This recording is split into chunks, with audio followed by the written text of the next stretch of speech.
Martin's missing? When did that happen?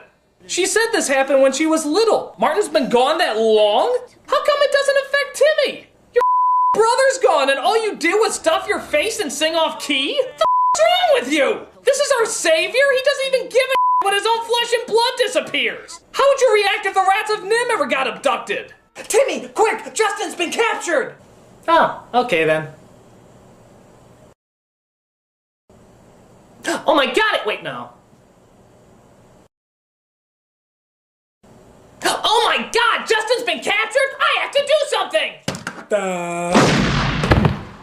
So Timmy, after just a mere couple of years after hearing the news, finally goes to save his brother along with Jenny, who's off to save her parents. But a nasty hawk bursts their bubble and they plummet to the ground.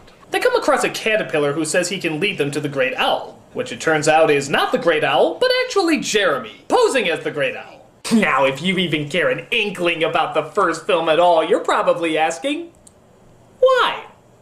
Well, it's so Jeremy and the caterpillar can scam people out of money by charging them for asking questions. Hey, here's a question, Mr. Owl. What the f*** do animals need with money? You're, you know, animals. Your wig! Oh, I see. Wait. So just to recap, everybody, Jeremy's a criminal, Justin and Mr. H's are kidnappers, and Timmy doesn't even bat an eye as his brother is being tortured for several years. Sheesh, and I thought the first film was dark. This is downright diabolical. There it is. So Jeremy finally flies Timmy and Jenny to NIMH, and it turns out Justin and Mr. H's have a change of heart and decide to join them as well. And I have to be honest, as we near the third act of this film, I'm not seeing the spectacular badness it's supposed to have. I mean, don't get me wrong, it's bad, but it's just sort of basic dumb sequel bad. I mean, nothing really propels it into incredibly awful. Jenny, look! What happened to them? He's turned the humans into dogs.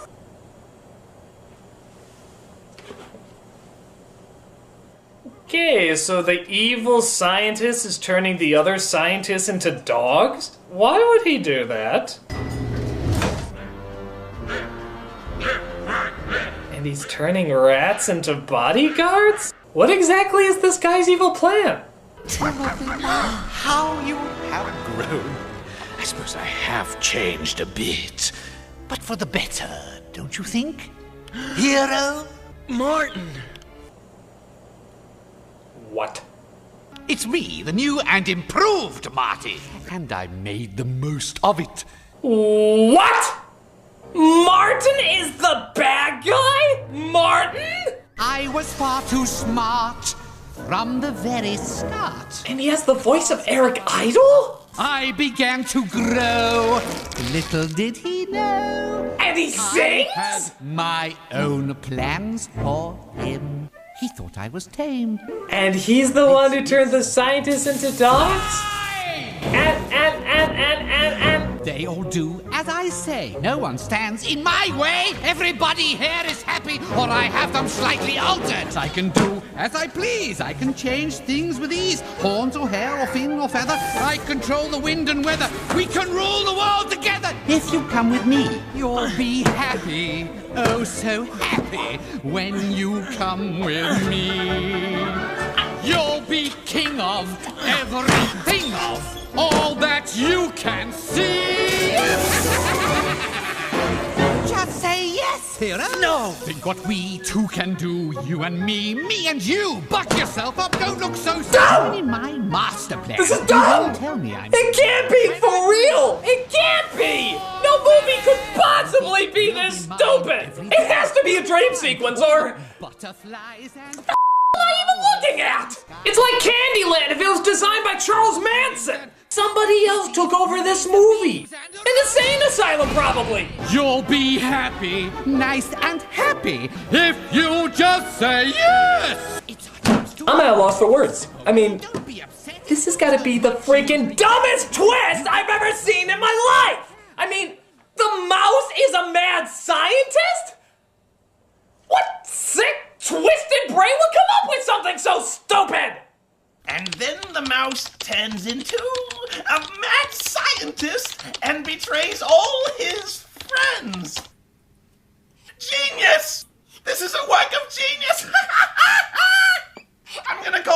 creative consultant and see what he thinks. Wonderful! So the mouse becomes the mad scientist. It's brilliant, absolutely brilliant. Oh, you've really outdone yourself this time, Insano. I know! Now, every child in the world will know they can never escape the clutches of science!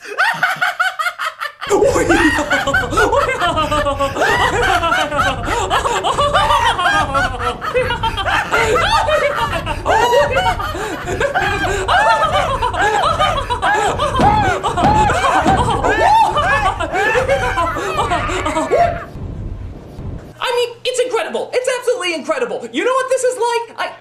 Oh, no. I can't even make the comparison. I can't. It's too stupid to make.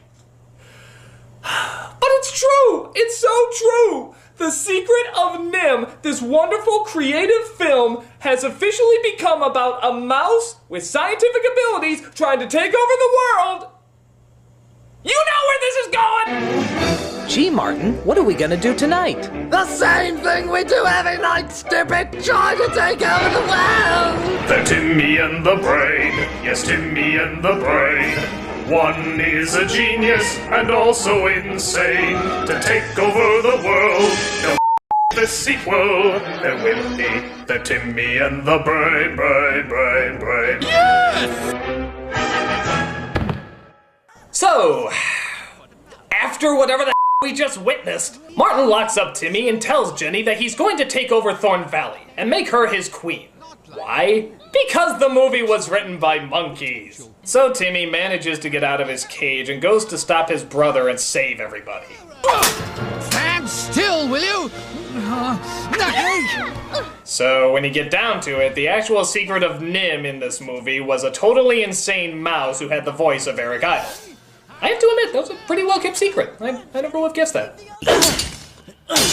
So how does he defeat this diabolical genius? He throws the book at him. There, that's for being so evil. Weak. They help everybody escape, but the place catches fire, and Timmy wants to go in to save Martin. Tim! Where are you going? I'm doing what you said. I'm following my heart. I love you. Woo! I love you too. Boy, they said that pretty fast, didn't they? They must not have had a lot of time to get through all the cliches. Oh, and practice makes perfect, don't do drugs, and there's no place like home. Bye! He finds Martin and manages to get him out of there before the place burns up. They get back to Thorn Valley and everybody throws a big parade for him.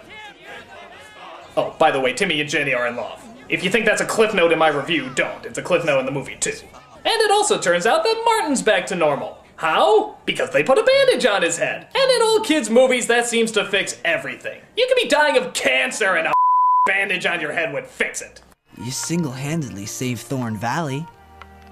Martin is correct, Timothy. The prophecy of Nicodemus came true.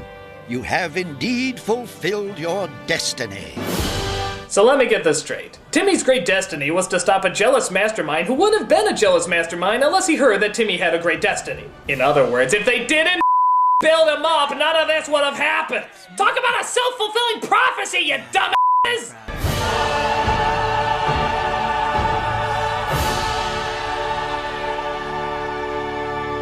Folks, what can I say? Well, how about this? It's awful! Incredibly awful! I mean, it starts off bad sequel bad, and then it just spirals into a world of absolute insanity. The choices they made to go with this story are just mind-boggling. I still can't comprehend it. The only thing that's remotely entertaining about this film is Eric Idle doing the voice of Martin. But even then, that's just because he's so insane that it's sort of hard not to laugh at it. There's still the fact that Martin's the bad guy. There's still the fact that they build up this kid who's literally done nothing. There's the fact of that stupid self-fulfilling prophecy. There's the fact that Mrs. Brisby is barely in it, or the rest of the family for that matter. It's just... it's so terrible! And I'm not gonna stand for it. Something has to be done!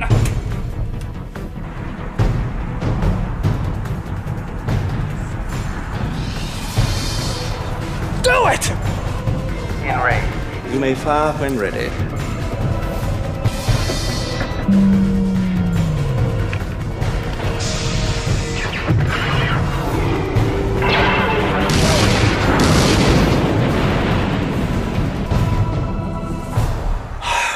I'm gonna Nostalgia Critic and sequel month is almost over. Just one more movie. I don't even care what the it is. Did someone say care? Who's that coming from somewhere up in the sky? Moving fast and bright as a firefly. Through that careless countdown and send a wish out through the air.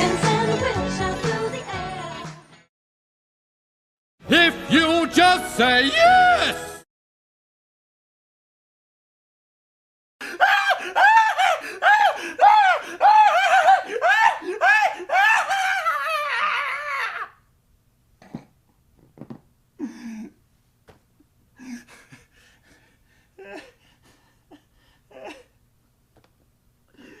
I'm gonna pay for that one day.